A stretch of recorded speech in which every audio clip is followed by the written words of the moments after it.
Bugungi mavzuyimiz bazoviy mышцalarni qanaqa yaxshi прочный qotishiga yordam beruvchi mashqlarimni ko'rsatganman. Xohlasanglar har kuni bajaringlar, xohlasanglar через день bajaringlar. Va soni ham cheklanmagan holatda 20 tadan qancha ko'p bo'lsa shuncha yaxshi. Birinchi, oyoqlarni qizdirib olish kerak. Har bitta mashqni qizib olish kerak. Qizib olsa tana zo'r sizga bo'sim beradi. Oyoqlarning uchida razminka qilib olamiz. Oyoqning uchida tovon yerga tegmaslik kerak iloji boricha. Oyoqning uchida sakraymiz, o'ng chap, o'ng chap, o'ng chap, o'ng chap. Oyoqning uchini balandroq cho'z sakrab olamiz. Grejasi borligi ham, yo'ligi ham mumkin. Faqat homiladorlarga mumkin emas. Oyoqning uchiga o'tirib oldik. Halqa ko'tarilgan, yelkalar tekis. Легкий качаться qilamiz oyoqning uchidan shunaqa.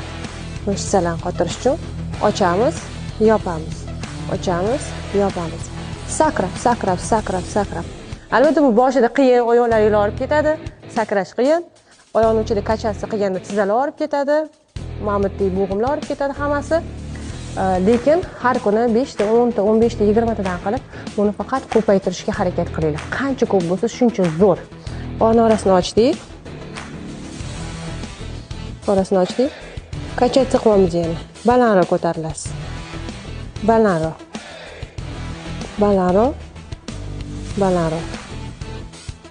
Shunaqa.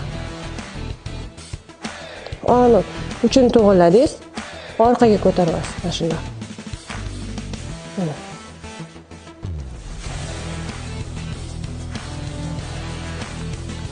Oyoq to'g'irladik.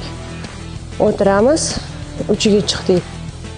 To'g'irladik, ko'tardik. Tizzalarim tekis. O'tirdik, uchiga chiqdik. Keyingi mashqimiz yana chala o'tirib turish. Chala o'tirib turganimizda nafas tortdik, yelkani ko'tardik, tizzani легкий burdik, mana bukdik. Ko'taramiz. Mana shunday. 1, 2, 3 deb sanaverasizlar. Har bitta o'tirganingizda sanaysizlar va 30 tadan kam bo'lmasin.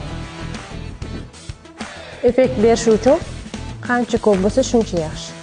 Va 3-podxod. Yelkani ko'tardik. Shundoq taburetkaga o'tirgandek o'tirib olamiz. Belni kirg'izib olmaymiz, ozgina chiqaramiz.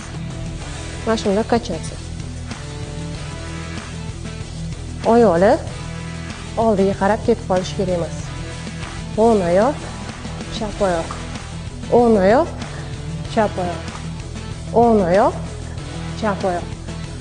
Bu intim gimnastika ham kerak, o'zingiz uchun ham kerak, figurani ob'yomini mana mamutlaringizni chiroyli qilish uchun ham kerak. Qaytaringlar. Sog'lomlashamiz, go'zallashamiz.